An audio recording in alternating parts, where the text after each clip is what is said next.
All right. Good afternoon. Happy Monday on February 6th, 2023. My name is Jason Flame, host of the Master Motivation Podcast, and let's get motivated. Today, we have an amazing guest. We have Dennis LaRue Jr., who is the founder of Leaders Develop Relationships. He is based in San Antonio, Texas, and Dennis has been married for 31 years, has 3 kids and 5 grandkids. And I really like this next part, and I'm going to read it to you because this is how Dennis wants to be remembered. I'm the most caring, loving, and compassionate man you will ever meet. Everyone who meets me is left feeling encouraged, inspired, and filled with hope. I am a great listener and sounding board to share ideas or problems with. My insight, discernment, and wisdom are supernatural. It's as if God is whispering in my ear all the right questions, answers, and insights you need when you need them. I make you feel like you are the most important person in the room. My words and prayers bring healing to wounded hearts. I am being used as an instrument of transformation in lives all over the world. I am a husband, father, grandfather, United States Air Force veteran, friend, mentor, and coach. I make people thirsty to have more of God's Spirit, my everlasting fuel source. I love God, my family, and people with a passion and zeal that is contagious. My mission is to wring out all the potential in me and serve leaders in a way to hear my master say, well done. Well done, my faithful servant. Yes, thank you so much. And this is amazing. I'm guessing that this took you a little bit to think about and write that out as to how you want to be remembered. When did you write this? Yeah, Jason, I actually wrote that out in 2018. You know, I was sitting at a Starbucks. I love coffee. I'm sitting at a Starbucks coffee shop, and I was just thinking through that. I was, how do I want to be remembered? We're always talking about legacy. Mm-hmm. And I've attended a few. The older I get, the more funerals I attend. And what I've noticed is there are some funerals that I attend where people struggle to write obituaries. And for me, I said, you know what? I don't want people to struggle to come up with things to say when I'm gone. Mm-hmm. So I want to control the narrative. I'm going to write out how I want to be remembered. So that way, every day I live it out. And so that way, when I'm gone, the obituary will be in alignment with how I live my life. And it will be easy to say. Mm-hmm. Well, I loved reading it, and I loved reading it out loud for people to hear. And I can definitely appreciate that. And it is. I'm not. I'm 48 years old, and I've been to a few funerals lately, and I keep asking myself, is this how life is going? Is this the next phase of my life where I see people my age or grandparents, parents passing on, and it's interesting that you say that people have a hard time doing writing an obituary. I was at a funeral recently, and it was a little bit rough to listen because I don't think that they knew what to say, and they want to say something really special and something really good, but it just doesn't always come out that way. I was actually giving this person, a posthumous award after his passing, Mm-hmm. and I found that I struggled myself to say the right words and to say the right thing. And for you to write this out and to tell people how you want to be remembered, and then turn that into a reality of how you live your life, I just think that's amazing. I think that's something that I may take some time to do, is really write it out myself, because this podcast was a way you said the word legacy. I really wanted to do this for fun, in the beginning. And then I realized, my kids will probably watch this after I pass on, and they'll get to hear me talk, and they'll get to hear me talk to people that I knew or associated myself with. And how amazing is that as a legacy? But I think that I should take the time to write down something the way that you did, because I just thought it was really, really great. Yeah, and I appreciate that. Thank you. And I read it every day. I read it every day, and I put it in places out there every day, just as one of those motivators to help me work through those times where, life's tough, or those times where you're stuck, or those times you lose sight of the mission and the objective. And so reading that every day helps me kind of start off my day to say, okay, remember, this is the roadmap. This is how you want to be remembered. Hmm. So making sure that everything that I'm doing is in alignment with that. If it isn't, then I need to stop doing what I'm doing and get back on the trail. Hmm. Well, I like that you said that you start your day by reading that every day. We hear all the time, suggestions and write down the Mhm. things the 10 things that you're most grateful for, or three things, or whatever it is. Our friend Jose Escobar actually wrote a Yeah. book about winning the day and having a morning routine. And so, can you share with us other things that you might read, say, or do in your morning routine that just kind of helps you live that life of gratitude and servitude? Yeah, absolutely. My morning starts off. I'm a person of faith. That was a huge change for me in my 20s, just before I joined the military. And as a matter of fact, that woman I've been married to for 31 years, she led me to the Lord. Mm. So immediately it was like God said, "Wife that girl." And I said, "Okay, I'm in. I'm in." And so my faith has been critical from that standpoint. So every morning I wake up and I spend time in prayer, meditation, Bible study. And one thing that I've picked up just in the past year or two, and I picked it from a mentor by the name of Bob Bodine. He's an author, just a great guy. And he wrote a book called The Two Chairs. And the whole premise of this book is I've got a recliner in my office over here for some thinking time, prayer time. And I set up two chairs in my office. One's for me and one is for meeting with the Lord. It's as if I'm having an appointment on my calendar with him and sitting right here and having a conversation with him. And that has really been a huge impact in my growth in the mornings over the past couple of years. Rather than just reading the Bible or reading literature to help me grow in that area, but actually sitting down and having a conversation in prayer time and listening has been huge for me. So that's part of my morning. There's five things I do every day. It's my rule of five, and Hmm.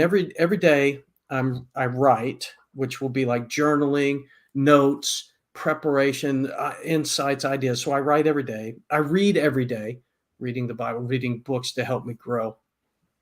Every day I inspire. That's my life word right behind me. If you see it up there, that's if you had to summarize what I said about myself in my obituary, that one word is inspire. That's the word.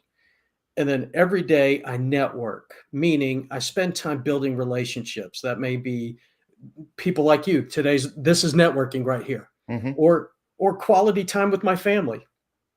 That's relationship building, but it's also networking too. I include all relationships under that term networking. And then the last one is I grow every single day. Every single day I grow. And so you put those together. I love acronyms. I'm military. I need simple stuff. So you take the first letter of those is WRING. It's not ring as in Super Bowl ring, what's coming up this Sunday, but it's ring as in, and you know this, with it's taking that sweaty towel and wringing it out. So when I do those five things every day, I'm in the process of wringing it out, getting the most out of myself, so I can hear the master say, "Well done." In the end, those are the five things I know I got to do every day to reach my full potential.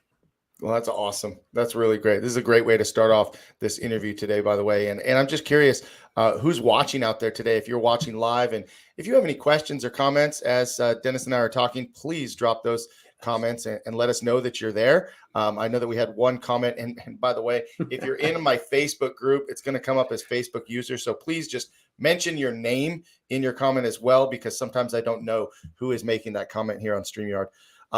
But let's go back a little bit, Dennis. Let's Sure. talk about your childhood. Let's talk about growing up, because um, maybe these things now, you probably weren't doing those five things when you were a child. So what helped you to develop into this man that you are today, who inspires people? Talk about who inspired you. Yeah, as far as my childhood goes, it's funny. Military travel in the world, did it for 23 years. It's so funny. My parents are not military, but I traveled all over the place. I was born in northeastern Pennsylvania. If it wasn't for the show The Office, nobody would even know about that area of Pennsylvania. That's the part I was born in. And I graduated high school there, and I lived there till I was about 5. In between that, my parents got this great idea to move to the Dallas-Fort Worth area in Texas. Talk about a long trip. And so I moved a lot for somebody who wasn't military. I feel like I moved a lot. I went to, let's see, 2 elementaries, 1 junior high school, and 3 high schools and growing up. So for me, just moving around was normal for us. So from a growth standpoint and looking at this rule of 5, some of this rule of 5, looking back, I was doing and didn't know it. Like the inspiration, I wouldn't have said that back then. I couldn't even spell it. I wasn't thinking about that. I would say that that's something I've done. Networking. I was always Mr. Friendly, I was always the friendly guy. And I was always reading. I love to read. I've loved to read from the time I could read. And writing, I've always enjoyed writing. At first, I enjoyed writing because I had a teacher tell me I had nice penmanship. And from that time on, that kind of inspired me, and I keep writing. So I know right now I'll never be a doctor. I'll never be a doctor where I got to scribble or anything like that because I can't stand it. I value excellence. And as a kid, I would say I valued perfection, which drove me bonkers. So it gave me some frustration and anger because when I couldn't do it, I'd get mad, throw it out. But I valued excellence. I couldn't say that back then, but I did. And so looking at the people that inspired me growing up, first off, it starts with your parents. They're the first people you're around. And my mom and dad did that. For example, my mom, I love sports, played every sport that I could play as a kid living in Texas. And my mom, when I wanted to play soccer, my mom signed me up, but nobody signed up to be our coach. And so we weren't going to have a team. So my mom, who knew nothing about soccer at the time, took on being our coach. I ended up after that. She coached us 1 year, 1 season. And then after that, another coach picked us up, and we were a really great soccer team. I played for 6-7 years living in Texas. Unfortunately, where I moved to in Pennsylvania, they didn't have soccer, so I picked up other sports after that. But so that was just one example of my mom. And then my dad, my dad inspired me. They both worked hard. This was back in the time, you're 48, I'm 52. There was a time when both of our parents worked and they could leave us home alone. And we wouldn't get in trouble. And we wouldn't get stuff. Or if we did, it didn't come out in the wash. We didn't get in that kind of trouble. But, my parents worked hard to give us, for me to be able to play sports and live in the Dallas-Fort Worth area, which was booming, and they would always sacrifice for us. So that always inspired me. And then being a sports person, I loved, and I couldn't say this back then, but I can say now, I loved excellence in sports. And here's what I mean. People would say to me now, "You're a Dallas Cowboy homer." Well, not really. I grew up in Dallas-Fort Worth during the 70s when they were coined America's team. And there was Tom Landry and Roger Staubach and Drew Pearson and those guys. I just loved them. They were excellent. They were always on TV. And I watched the Tom Landry show before football came on. He had his own show, and I would watch him. And here I am. I'm a 10-year-old kid watching Tom Landry breaking down film and talking about the game and what he did. And there was just something about him I loved. I couldn't explain it then, but I just loved Tom Landry. And I love basketball. I love watching it. It was a sport that I worked hard to be average. I mean, I've got one stat in high school, and that was a varsity defensive rebound in junk time. Okay. So I wasn't a very good basketball player, but my favorite basketball player was Magic Johnson. And the 80s Showtime Lakers, there was something about them. And even the Celtics. I hated the Celtics as a kid, but I respect them now because they were excellent. They were an excellent team. I'm here in San Antonio. Those Spurs teams with Tim Duncan and David Robinson and Ginobili and those guys, I value that consistent excellence. And what really, really inspired me as a kid was excellence in what they did and how they did it and who they are. And the other inspiration was Rocky. Now, yeah, I was born in the northeastern Pennsylvania, But I didn't discover Rocky until I moved to Texas. And that underdog mentality as a kid really resonated with me too. There was just something inspirational in that about uh, winning that championship and working out and being athletic minded. I just loved it. It just inspires me. Now, I wanted to ask, you moved around a lot and you were the friendly guy. How did that affect relationships though, moving around a bit as a younger child? Because of I would call Arlington, Texas my home because those were my formative years. So I've got a lot of friends from back in that time, like on Facebook and all that. When I left, some people didn't know I left, others did. I was that guy that, okay, the first day I'm feeling a little fearful and nervous, but then by the next day, at least one person I would have connected with, or they reached out to me. And from that time, I just took off from there. My best friend from high school, I talked to him almost every week during football season because we love football. I'd spent so much time at his house. Every waking moment in high school, if I wasn't working out and running cross country and track or being involved in sports, I'm at his house hanging out with him, and we still connect today. I've got friends I went to college with that I talked to, military. It wasn't hard for me to make friends, but those first couple of days, boy, I'd feel that nervousness. And it's like, oh, what if they don't like me? What if I'm going to get picked on? What if, all the what ifs show up? And eventually, for me, I'm very, now, I can walk into a room and it's like, okay, who's putting off that positive vibe? Who's that person that I'm just, where's the energy humming from?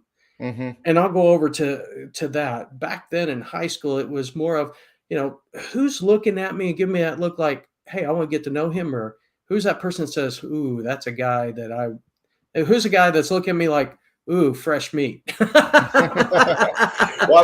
I'm glad that you expanded on that, because I was going to ask, what do you do now to get over that feeling? Because I mean, whether you're a young child or an adult, you walk into a room and sometimes you have that feeling of, okay, this is the group that I know, and you kind of gravitate towards that group. And then there's the rest of the group where you're just not quite sure. So you're the type of person to enter a room and kind of bring the energy with you and go towards the energy. And some people struggle with that though. Some people will go to, just kind of their comfort zone of, most of the time, it's easier to go sit by yourself. It's easier to go sit and hope that someone approaches you and then you feel comfortable, versus the other way around of, let me go look at the room and see if maybe I can make someone feel a little bit more comfortable. Maybe I can jump in and start that conversation. Yeah. And to that point, I find it harder to sit by myself in a room like that. I find that very hard. If I'm going to want to sit by myself, I will leave the room completely to recharge and re-energize. And if you come in, and I'll answer that question in just a moment. If you come into the room with the expectancy of everybody look at me, you're coming in with the wrong motivation. It's about serving others. It's about, I'm coming in here to love people. If we're going to say, basically, if you want to take the Bible down into 2 rules, it's to love God with all your heart, soul, mind, and strength. Love your neighbor as yourself. Everybody in that room is your neighbor. So how do I love that neighbor? If my focus is on loving that neighbor, well, how do I love them? I get to know them. I build up a conversation with them. If I'm networking, it's okay. And the idea is meeting needs.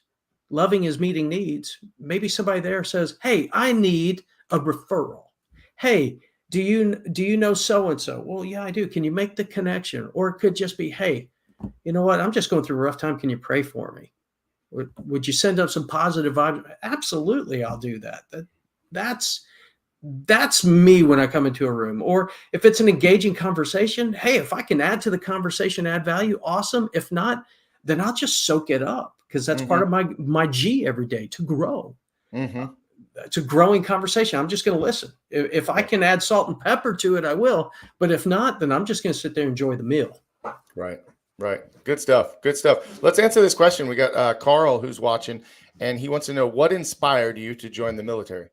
Well, Carl, in high school, let me preface that with this. In high school, Before I met my wife and she led me to the Lord, my mindset about the military was completely different.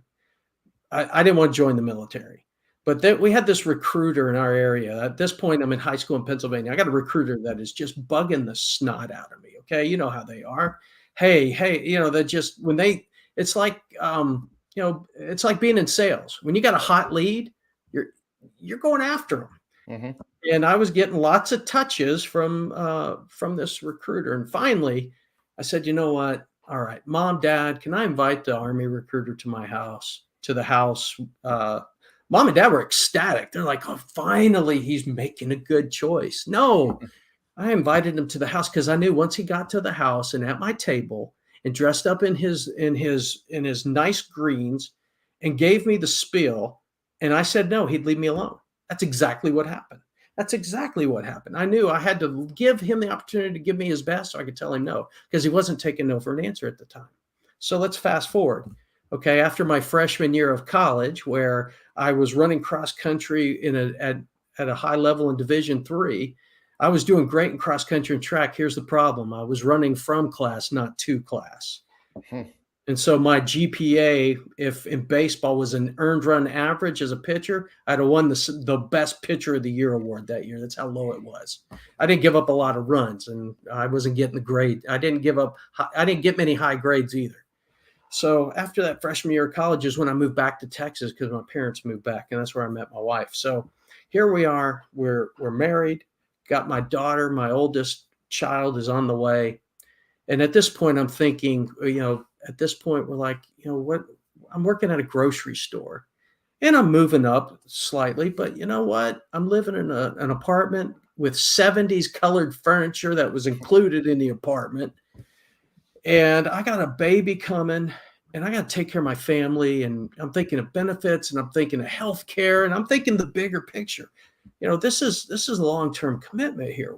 And right now the grocery store isn't providing those things and like I need. And I said, one day my wife and I are driving down the strip of where we lived in Texas at the time. And there was a dollar theater. And in the dollar theater were the 4 recruiters right next to it. And my wife and I, many of our dates were at that dollar theater. And she said, what about the recruiters? And I'm like, I don't know. But I said, you know what? Hold on. A pause. It was like God said, okay, hold on. I said, you know what? That's a possible option. Tell you what, let's explore the option. But here's what I need. Here's what I want you to do for me. She goes, what? I want you to come with me tomorrow because I'm not going to sign any paperwork from anybody without them seeing me with my pregnant wife with me. I'm showing all my cards. I'm a sucky poker player. I'm showing all my cards up front. I'm going all in with a pair of 2s, okay? Or not even a 2. I'm going all in. I'm showing you my cards. So the next day we show up and I said the other thing. I kind of said to God, I go, God, I'll go tomorrow, but I'm only going to consider the ones that are open. I don't know why I said that, but the next day I show up and the Army and the Navy are closed. So it's Air Force and Marines. So I go into the Air Force recruiter first with my pregnant wife. He answers all of our questions. We were there for an hour and a half. Great conversation. I left there encouraged, and we didn't sign anything. I went to church with the Marine recruiter, come to find out. Didn't know it. Walked in. I knew we'd known each other, seen each other, because I saw him in uniform all the time. So I go in there with my pregnant wife and my father-in-law, God rest his soul, served in the Marine Corps during Vietnam. And so my first thought was, you know what? The Marines are the baddest. They're the best. Well, competitive spirit. Well, I want to be one of them. But the Marine recruiter pushed me out of the door in less than 5 minutes. He said he didn't have anything for me. Not a thing. Air Force guy has all kinds of stuff for me. Marine Corps, nothing. So I walked out of there and I tried every which way to engage him. So it came down to time and prayer. So I knew, well, the answer is the Air Force if that's a direction. So I spent time with my wife. We prayed together, sought counsel from my father-in-law, my parents, my uncle who had served in the Navy, my wife's uncle, and really spent time talking to them about what they experience, what they recommend. And my uncle was one of the first people to mentor me in my faith. So he was a huge influence. And after talking with him, we said, yeah. So I joined, and I actually went to basic training. And that's how I joined. And the other part of that story is my daughter was born while I was in basic training. Wow. Wow. Well, thanks for giving us the intro to that, Carl. Thanks for the question. Carl, I know he's a student at our martial arts school and served in the United States Marines. So Carl, thank you for your service. And Dennis, Yes, thank you for your time serving our country. Can you tell us a little bit more about your actual experience in the Air Force? Yes, I mean, many experiences. The two jobs that I had in my military career, the best way to describe them, the first one was I was an Amazon delivery driver, and all of that entailed. Parts came in, I received them, I processed them, I delivered them, worked in a warehouse inventory, so like an Amazon delivery area. But then I retrained into another area, and they called it manpower. But for those of you outside the service, manpower is this: it's a consultant. I was a leadership and organizational consultant for the Air Force. So I represented leaders out in the field, as well as leaders all the way up beyond the Pentagon into the Department of Defense, solving problems, resource issues, and also organizing and structuring functions through that were global and worldwide. And that was an amazing experience. I was if you've seen the movie Office Space, I was a Bob. I was a Bob. I was the consultant. I cut organizations. I plussed up organizations. I helped with process improvement of organizations. And it was a blast. And I take some of that into my leadership now, because some of the things that I saw in my military career that I was able to do because I wasn't enlisted. And I don't say that. I was a senior enlisted person. And for me, I was the one that got the voice of senior leaders to let them know, hey, look, I knew the heartbeat of the people in the organization, and my job was to make sure that all of our heartbeats were in alignment. And so I would be able to bend that ear. And because of some of the problems that I got to solve for the organizations I got to solve them for, I got to do some things with those senior leaders that most people my rank don't get to do at all. Wow. Hey, quick shout out. Jose Escobar is watching, and he's excited that you're on the podcast today. So thank you, Jose, for making all of these relationships possible through Connected Leaders Academy. So thanks for tuning in. And Jose, if you got any questions for Dennis while you're on, please drop them here. We're talking about his military experience in the United States Air Force. Now, tell us where did you take that when you when you continued after the military? How did you utilize those leadership skills and the organizational skills that you honed in the Air Force? What did you do with that next? Yeah, great question, Jason. So when I got to that retirement time, and most people, when in the job that I do, they go back into the service as a civil servant, but I didn't sense that was the direction I was supposed to go. And so I was in a ministry for a time. It was one of those deals where I kept asking God for something, and he finally gave it to me. And so I was in a nonprofit, a ministry for a couple of years. And it was in that time where I was applying some of that there. But then I realized also at that time, I was also certified by John Maxwell and was a part of his team. And I was taking that leadership I learned in my Air Force career, because I've been reading his book for 20 years, applying them there. And I realized that, wow, this consulting stuff that I'm doing, man, I really love this coaching stuff, because that's what I did best in my military career. What I really did best, besides solving problems, was leading people and serving people. And so moving into that coaching industry, I never thought I'd start a business. I'll be honest with you right now. That's another one of those. Never thought I'd join the military. Never thought I'd start a business. So the things that keep happening in my life are, if I say never, I end up doing it. It's like God saying, oh yeah, watch this. So here I am in business and helping leaders to grow. And what I love about what I do is the one-to-one connection. That's what I really love. I mean, I love teaching. I asked my wife the other day, what do I do best? She said, here's the 3 things you do best. You're a teacher, you are a coach, and you are a facilitator. And I said, you're right. I said, that's great. And so those are the things that I do.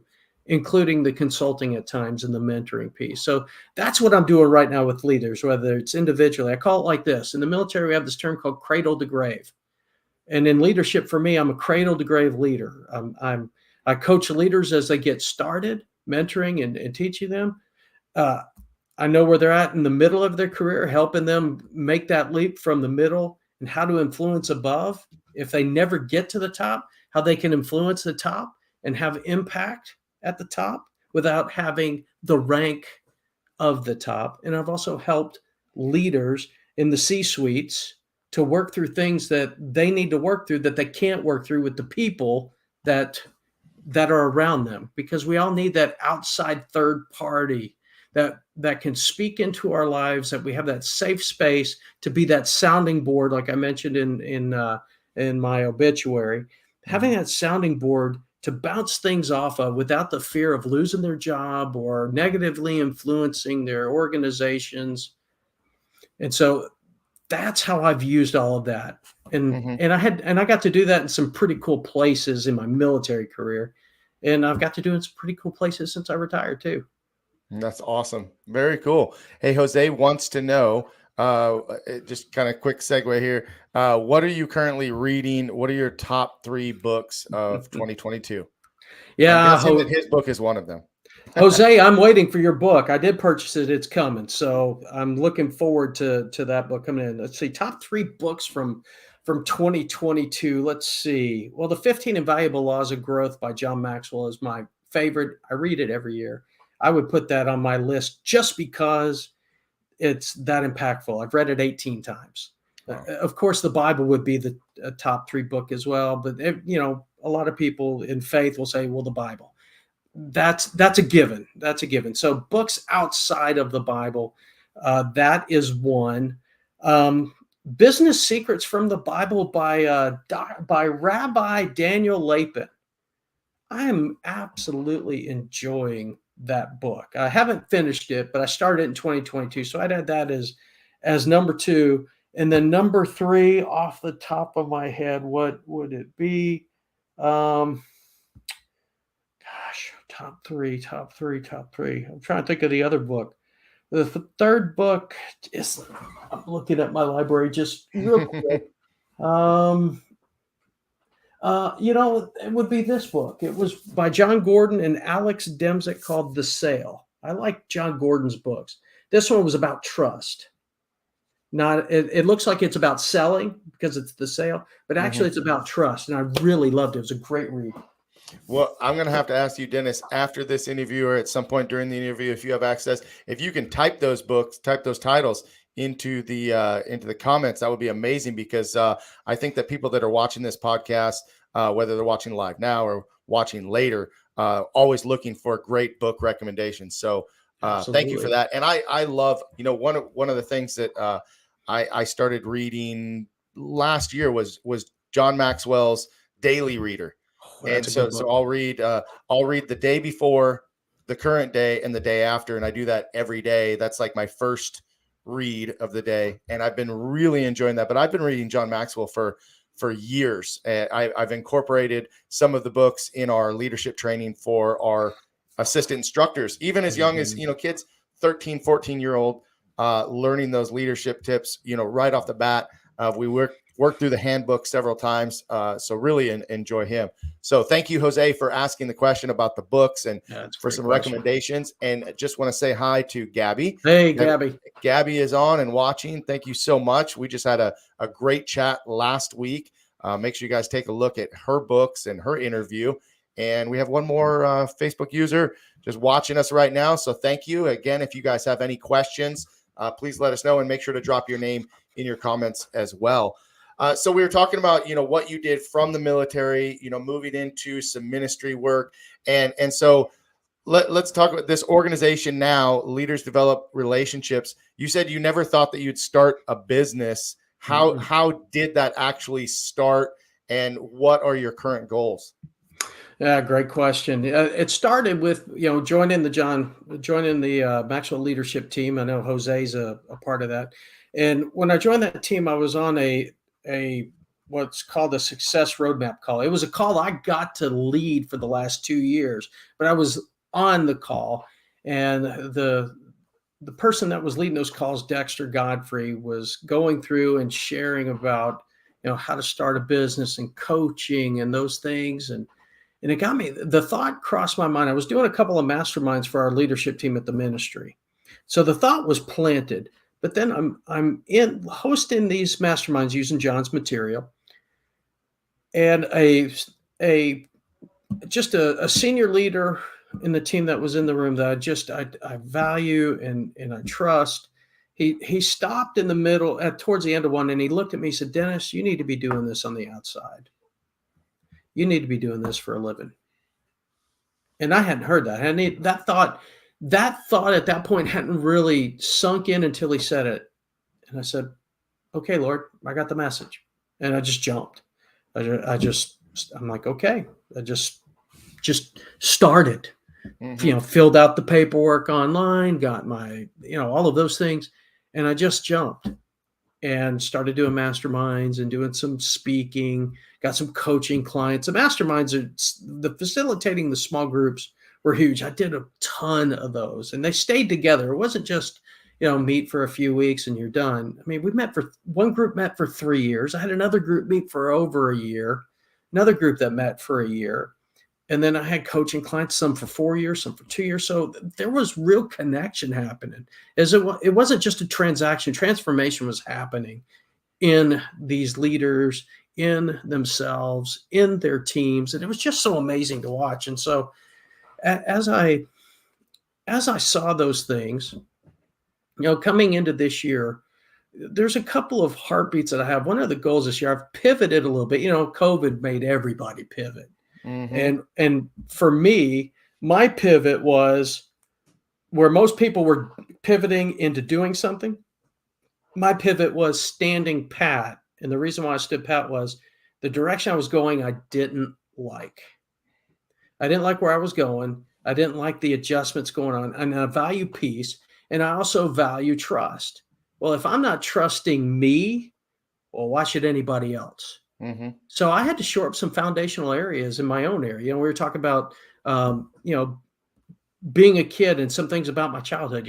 All the moving, while I was good at building relationships, I had a lot of insecurity too, and a little bit of fear, and also complacency. When I got good at something, I would get complacent. I'm like, why do I need to get better? I'm already better than everybody else.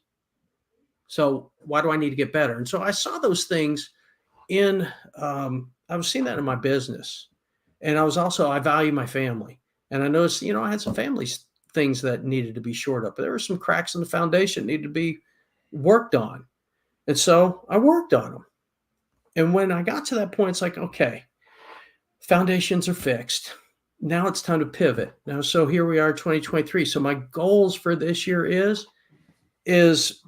hearing that well done and pivoting. Right now, I'm in a spot where I'm pivoting from what I've been doing and moving into, like right now, I mentioned I'm an adjunct faculty coach at University of Denver. I love it.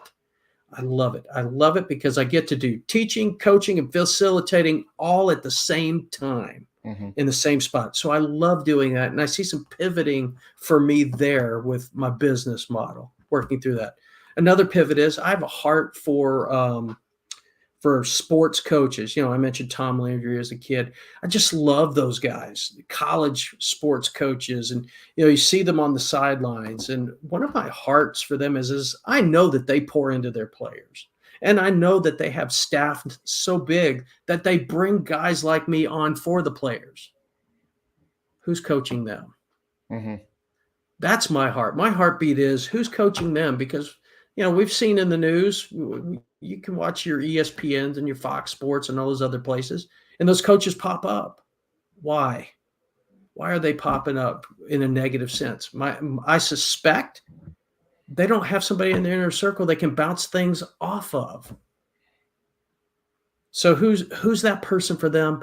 My heartbeat is to be that person. So how do I do that? I'm working through that right now, building network and growing and putting myself in the positions to either earn that trust, because trust is important to me. It's my why. Trust is important. If I can't trust you and you don't trust me, it doesn't matter if you're Tony Robbins and I'm here. We can't help each other without trust.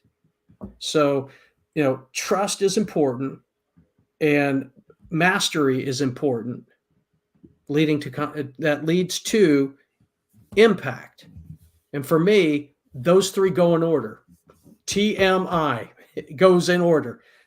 Trust, mastery, impact, not the reverse. Mm-hmm. So my heartbeat there is to pivot into that direction and get into those camps. Well, I love it. It fits naturally because as I mentioned that I'm reading John Maxwell's Daily Reader, the reading for today or yesterday, I forget which one, was exactly that. It was exactly that lesson of trust. And, as a coach myself, having, also been an athlete and having trust in my coaches, I know how important it is to get the trust of not only my students, because a lot of my students are children, is also developing the trust with their parents. I talk to my team very often about, listen, you could know everything in the world. You could be the greatest martial artist. You could have the most amazing energy on the mat. But if the parents don't trust you, then there's still that relationship is very narrow. It's very thin. But when the trust is there, I mean, man, that can really go a long way. And ultimately, that's what we want to develop this long-term relationship built on that trust so that we can continue the relationship and continue the growth in that child and in our students. So there's a great conversation about that right now. And I think Juanita Cap is probably on here today because she tends to use the black hearts and use the emojis on there. So Juanita, I think you're out there. I just wanted to say hi and good afternoon. Can't wait to talk with you some more on Meticulous Moments. So Dennis, let's talk about something we talked pre-interview. Okay. We talked about not liking losing, right? And having that competitive nature. Talk about that a little bit in our just short conversation we had before. Oh yeah. As a kid, it was always about winning. I mean, part of my insecurity came out in winning. I'll just be honest with you. It was my identity. If I didn't win, then it was an identity issue. I mean, it would just unnerve me. I mean, I was so competitive and I competed at everything. Even if it was the first time I was playing it, I was competitive, whether it was playing cards or sports in the driveway, sports at school, organized sports. I expected to win, whether it was the first time I were playing or, the umpteenth time. I expected to win, and I was a sore winner. Boy, and when I lost, I was an especially sore loser because I always expected to win, and I losing would absolutely burn me up. It's not as bad now today because it's not my identity. But I mean, they're just, I can feel some of the moments that come up as a kid where, coming in second place. I mean, I thought second place was first loser, gold medal and all the rest doesn't matter. Yeah. If you get on the podium, it's important. But for me, it was gold, or if I don't get gold, then okay. If I get fourth, I'm angry because I think I should have won. But if I gave my all and finished fourth, it took me a while to make that shift to say I gave it my best and I controlled everything I could control and I still couldn't win. And you know what? I got to be happy with that at that point. And then ask myself, what could I do better next time? Or what is it I need to do to get better next time? But boy, yeah, if my parents were sitting here, my sister, I mean, I got a deck of Uno cards with my sister still has with teeth marks in it because I got so mad. Just biting them. Where did that stem from? Was that just something as a child you developed, or was that maybe a character trait you learned from a parent or from someone else? Where does that all stem from? The more I talk to my parents, I think they both have. My mom especially. My mom's competitive. My mom does not like to lose at anything either. So when we play games, it's fun playing games with her because we're both competitive. Mm-hmm. My dad is competitive, but he's really quiet. He's very calm. But dad is and was just a master marksman when it comes to shooting guns and pistols. And I mean, he's done all of those things, quick draws and silhouettes and all. And he just amazes me with that because I can't hit a thing. That's why I'm in the Air Force. Okay, for my other veterans out there, where I worked my job in the field was usually back in the general's tent, so I'm not usually out in front. You know what I mean? But my dad was a great shooter, so he was competitive at it.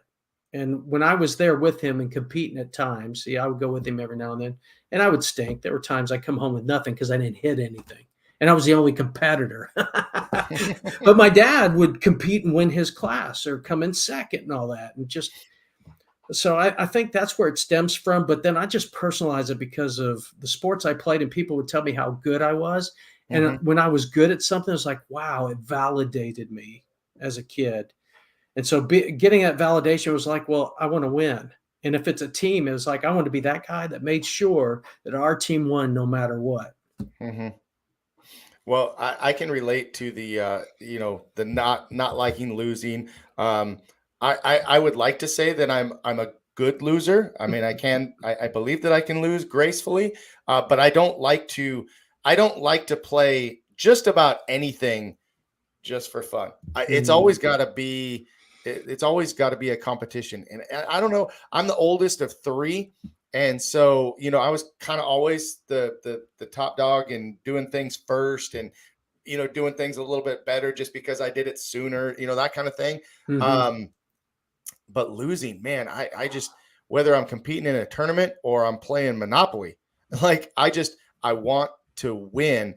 And I kind of asked myself that same question. Where did that come from? Because I don't believe my parents are very competitive people, really, per se.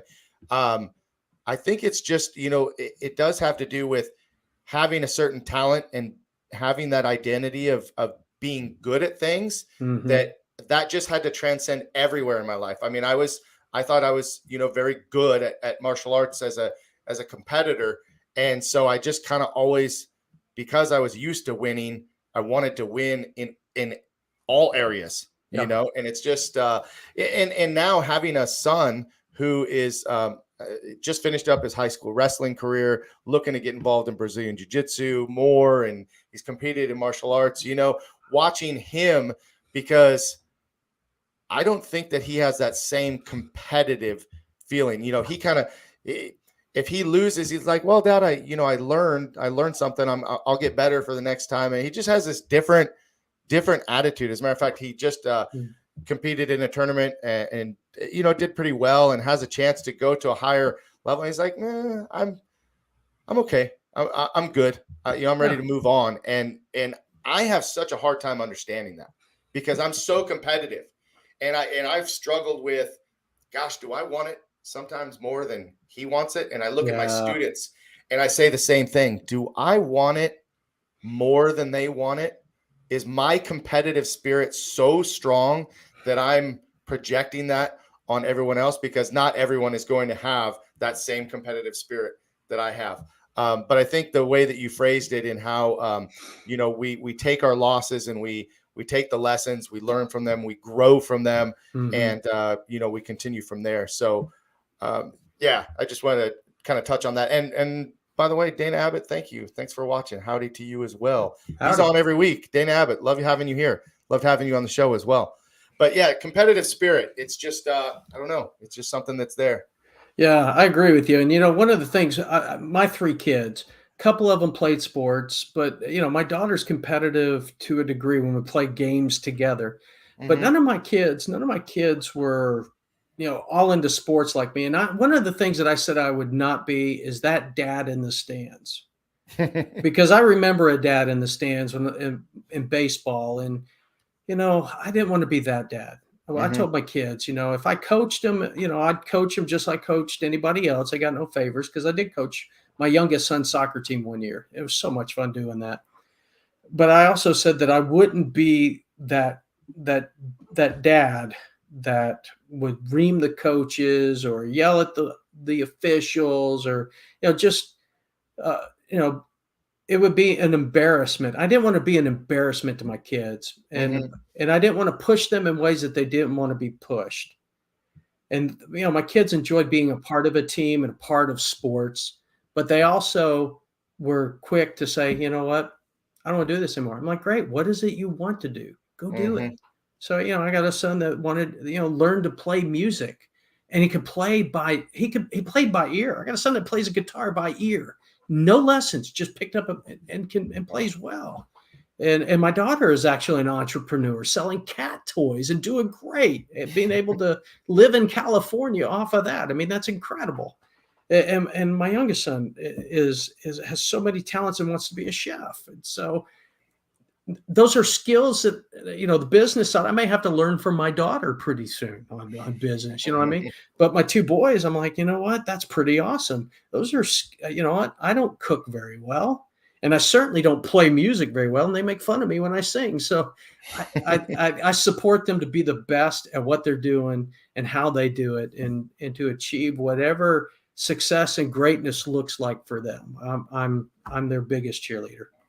Well, there's a reason you're on this interview with me today, because I think God knew that I needed to hear a little bit of this, because Mhm. I feel a little bit bad because I think I was that dad Mhm. sometimes.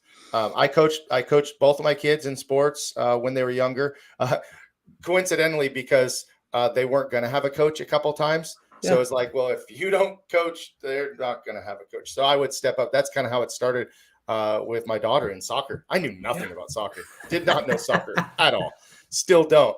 But I stepped up and coach. And then, my son wanted to play baseball, and it was a way for me to, to be with him and to share that with him. I had a really hard time, sitting in the stands is not my best thing, because I've been an instructor since the time I was a teenager. I have never been, Mm. you know, really good at being on the sidelines because I'm so used to being in the front. Yeah. But I was definitely that dad. And I think this last few days, um, you said something pretty important, and I'm just going to try to, really remember this, is that I've got to realize what he wants to do, and what's best for him. And I'm constantly trying to remove myself from the Mm. equation. Am I forcing him to do something because I want him to do? Because my biggest fear is I live with a lot of regret. When I was a child, my parents let me quit sports. I could have played football. I could have wrestled. I quit. And I think about it every single day. Think about it every single day. I wish I wouldn't have. I wish my parents would have Mm. driven me. And so I'm trying to, remind him, hey, like, you've got this chance to do just a little bit more. And he just doesn't want it. And it's like, he's almost 18 years old. I mean, he's old Yeah. enough to make this decision. And we struggled and battled the last couple of days on this to be final. And I think that I need to just feel good about knowing that he's good with it. He's at peace with it. He's going to move on. He's going to do great things in life, Mhm. beyond sports, beyond, wrestling for him now. He's got a lot of opportunity. But I think just your words, are going to resonate with me a little bit more for the rest of the day, because I was really struggling with that. So thanks for sharing your thoughts on it. Oh, you're welcome. And thank you for sharing that. What's so powerful there is realizing that you're doing all you can do. I mean, our parents, when we look back, it's like, okay, mom and dad did the best they could do with what they had at the time. And if here, my kids know I love them. That's what matters. In the end, no matter what they're doing, if they know that I love them and I support them, then that's enough for me. That Mhm. that's for me. I wish that they would pursue certain things? Sure, I would love for them to have been in sports and everything else, but I think God knows what he's doing. And for mine, it's just being there for them and setting the example and giving them life learning moments, because eventually we all do this. At least I think we all do. Mhm. Is eventually we have to come to the conclusion and say, you know what? Sometimes mom and dad were right. They did the best. They were right about certain things, and it clicks. Mm-hmm. It's constantly pouring in those drips here and there for one day. It clicks, and they'll say, "Oh, this is what mom and dad meant. Oh, okay." Or at the same time, you see it and you say, "Wow, look at the gift and talent that's in them, and look at how they're using it over here." Mm-hmm. And then from the success side, it's now being available for when they ask for guidance. I mean, one of the greatest moments that I had with my middle son was he reached out and said, "You know what, Dad? He got a hold of some entrepreneur spirit in himself, and he was doing some things." And I said, "This made me think of Think and Grow Rich." I said, "I think this would speak your language. You want to go through it together?" He said, "Yeah." So we did a weekly call, read a chapter, and weekly call and talk about it. And Mm-hmm. that was just an exciting moment for me as a dad, because all of my kids are like, "Dad, whatever you're reading, I don't want it." "Dad, keep that stuff away from me." And so when that was kind of a highlight, or whenever they ask for advice, and making sure that having my wife there, because I'll end up giving them too much, and she'll say, "What your dad's trying to say is this." Yep, for sure. I read, I forget the name of the book at the moment, but I read a book intentionally, parenting teenage children. My daughter's going to be 21 in about a month. My son will be 18 in just a couple weeks. And one of the things that stuck out, and I'm just remembering it now after I had all these long conversations over the last couple of days, is rather than forcing advice onto them, allow them the opportunity to ask for the advice. And I struggle with that. That's hard because I want to make sure, I keep saying it's I feel this and I feel that, and maybe I'm forgetting sometimes, what he's thinking, what he's feeling, and allowing him to come to me a little bit more. So yeah, this is like a therapy session for me today, by the way. So thanks Yeah, for that's having the so great. conversation. And by the way, My my mom pleasure. is actually watching right now. So Mom, thank you for all the lessons. I love you. You were Yes. right a lot of the time. I was wrong. I know that I was. And God, learning what it is to be a parent now and remembering all the things that she said to me when I was a teenager. I was such a stubborn ass as a teenager. I really was. I thought I knew everything at 17. I thought I was just good to go. And now having a 17-year-old that is acting exactly like me, Yeah. man, God has a special way of making that happen. And But here we are. and your mom would agree with this. I mean, I've got 5 grandkids. Your mom would probably agree with the statement. She's saying thank you. Grandkids are so awesome. And so, God is like, I think grandkids are like this. I heard it said like this. Grandkids are God's way of saying thank you for not killing your kids when they were teenagers. Because it's rough. I mean, I'm 3, and there were some tough things, and there's no training manual for those things. That's right.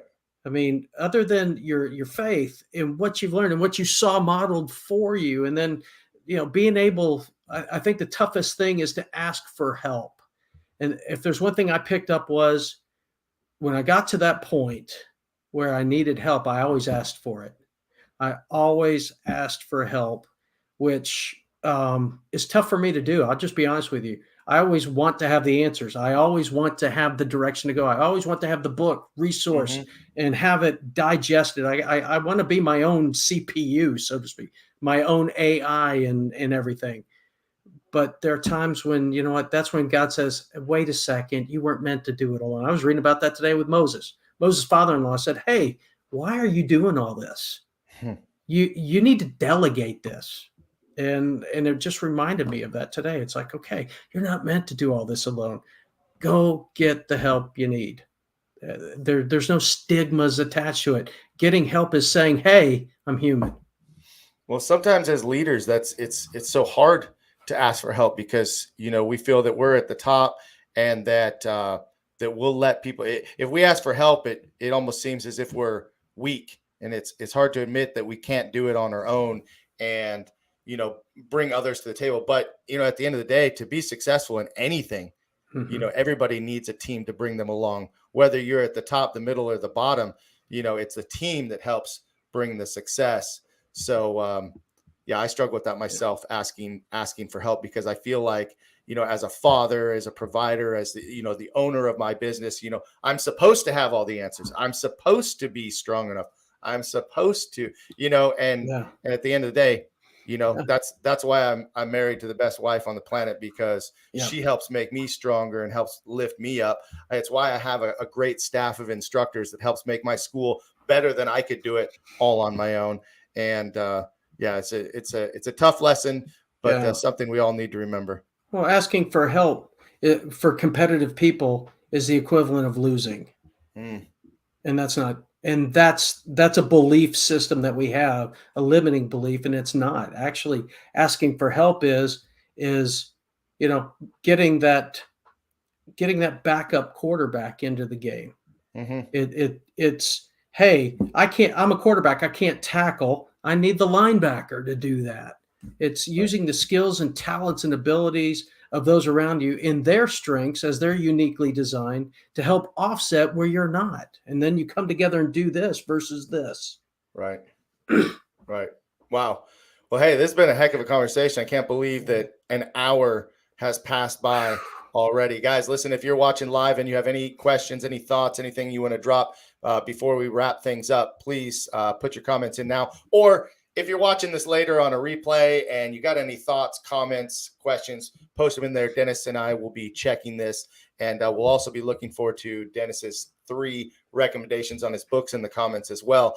But Dennis, thank you for being on the show. I feel like every time I have a show like this, bringing someone on like yourself, I feel almost a little bit selfish, because it felt like a great therapy session and a great conversation where I learned a lot from you today. And I know that everybody watching could agree with that as well, that I believe that everybody is going to take something away very powerful from today. So thank you for being on the show. Oh, Jason, you're welcome. And thank you for having me on the show. And man, this was so much fun. I mean, my spider sense is tingling from this. So this was a divine appointment for sure. Good stuff. Good stuff. Well, listen, guys, if you have any thoughts, please post them in the comments later. We're going to wrap things up. I'm going to hit the video in just a second. Keep watching us every Monday and Wednesday. This has been an amazing guest with Dennis LaRue, and I look forward to future guests. We have Tim Banks coming up on Wednesday and several more each and every week. I'm booking a new podcast until the end of the year. Tune in on Tuesdays and Thursdays for the Tuesday and Thursday Thoughts with Danny Devine, Danny Cleary, and also with who, by the way, Danny Cleary, happy birthday. It's Danny's birthday today. I'll talk with him tomorrow again. And then on Thursdays with Master Kevin Kowalczyk, we have our Thursday Thoughts over at Moorpark Karate and Krav Maga. So, guys, that's it for today. I wish we could stay on here all day, but I think Dennis has got some stuff to do. So, Dennis, I'm going to play this video. And once again, thank you so much for being on the show. Oh, my pleasure. Thank you for having me, Jason. I'm honored. Hang out for about 60 seconds. Once this video wraps up, we'll have a little post-interview talk. Thank you, guys.